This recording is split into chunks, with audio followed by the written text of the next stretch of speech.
Hello and welcome to stock market kitchen. तो फिर से एक और शिकार फंस चुका है सेबी के जाल में। हाल ही में आपने सुना होगा, सेबी ने स्टॉक मार्केट के एक बड़े प्लेयर आईएफएल सिक्योरिटीज को 2 साल का बैन लगाया है।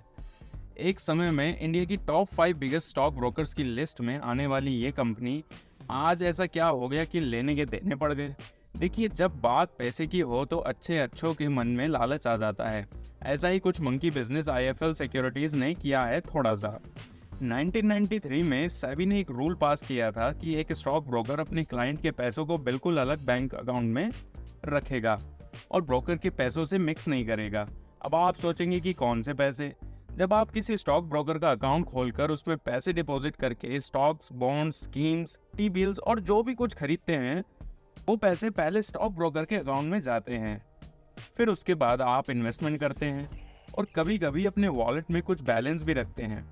इसी पैसे को सेफ रखने के लिए सेबी ने एक रूल निकाला था कि कोई भी ब्रोकर इस पैसे को यूज नहीं करेगा और इसे क्लाइंट के पैसे के नाम से लेबल करेगा फॉर अकाउंटिंग पर्पसेस।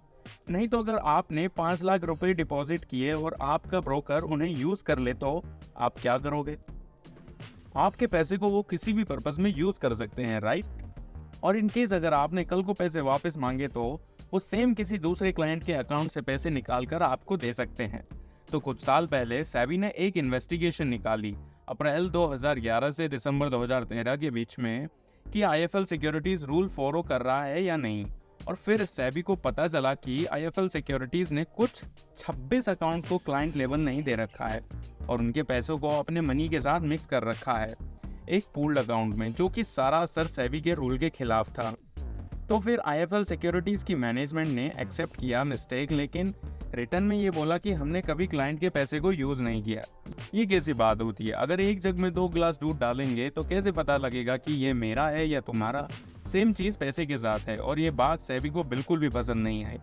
फिर सेबी ने सोचा कि जब इन्होंने रूल तोड़ा है तो उस पैसे का यूज भी कहीं किया होगा, वो भी चेक किया सेबी ने। फिर एक और चीज से सेबी बिल्कुल भड़क गया। बेसिकली जब आप स्टॉक ट्रेड करते हैं तो आपका क्रेडिट बैलेंस होता है शेयर बेचने पर और डेबिट बैलेंस होता है जब कोई मार्जिन लेकर शेयर खरीदता है तो उसको पैसे डिपॉजिट करने होते हैं स्टॉक ब्रोकर के अकाउंट में। तो सेबी ने इसके लिए क्लियर रूल बना रखा है कि आप किसी क्लाइंट के क्रेडिट बैलेंस को दूसरे क्लाइंट के डेबिट बैलेंस के साथ यूज नहीं कर सकते। यही सबसे बड़ी गलती आईएफएल सिक्योरिटीज ने कर दी कुछ करोड़ों फंड्स के साथ। इसी चीज को लेकर सेबी काफी गुस्सा हो गया और बोला कि आपने सेबी का ट्रस्ट और उसके इकोसिस्टम को हर्ट किया है अपनी थोड़ी सी चालाकी की वजह से।